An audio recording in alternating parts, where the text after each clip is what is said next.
Yang ke-16, jangan punya yang namanya itu single point of failure. Dalam hidup kalian, ya, jangan sampai ada satu bottleneck, satu kejadian, atau satu hal yang bisa bikin kalian itu bangkrut langsung atau reset langsung dari nol.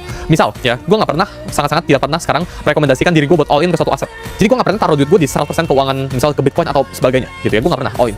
Kenapa? Karena ketika gue all in, ini merupakan single point of failure. Mau gue seyakin apapun, ya, mau conviction gue itu 99,9%, gitu kan. Tapi kalau ini gagal gue reset, itu gue nggak pernah mau. Jadi terkadang, ya, semua emosi, ya, mau takut, seneng, sedih, dan sebagainya, itu bukan emosi yang jelek, gitu kan. Ini kalau nonton film namanya itu Inside Out, gitu kan, Inside Out 1 sama 2, ini pelajaran yang bagus banget. Sedih itu bukan emosi yang jelek. Dan sama, ini yang gue pengen point out sini, ya. Takut itu bukan emosi yang jelek. Ya, takut itu bagus, tapi takut itu harus ada wajarnya. Ketika takut lu ini terlalu berlebihan, lu over worry, ini juga bisa jelek buat hidup lu. Tapi ketika lu nggak punya ketakutan sama sekali, ini juga jelek juga buat hidup lu. Jadi lu harus punya tingkat ketakutan. Tingkat ketakutan gue, itu gue takut banget reset dari nol, ya. Dan gue punya fear gue sendiri. Kalian itu juga harus punya fear kalian sendiri. Bukan berarti orang yang sukses, orangnya apapun itu, gitu kan, itu nggak boleh punya fear. Kalian itu harus punya fear kalian masing-masing. Kalian itu harus punya emotion yang balance, gitu. Karena ketika lu nggak punya ketakutan sama sekali, ya gue all in terus aja. Ini beresiko buat gue pribadi. Jadi emosi, semua emosi itu sifatnya itu baik. Nggak ada sih emosi yang sifatnya itu benar-benar jelek.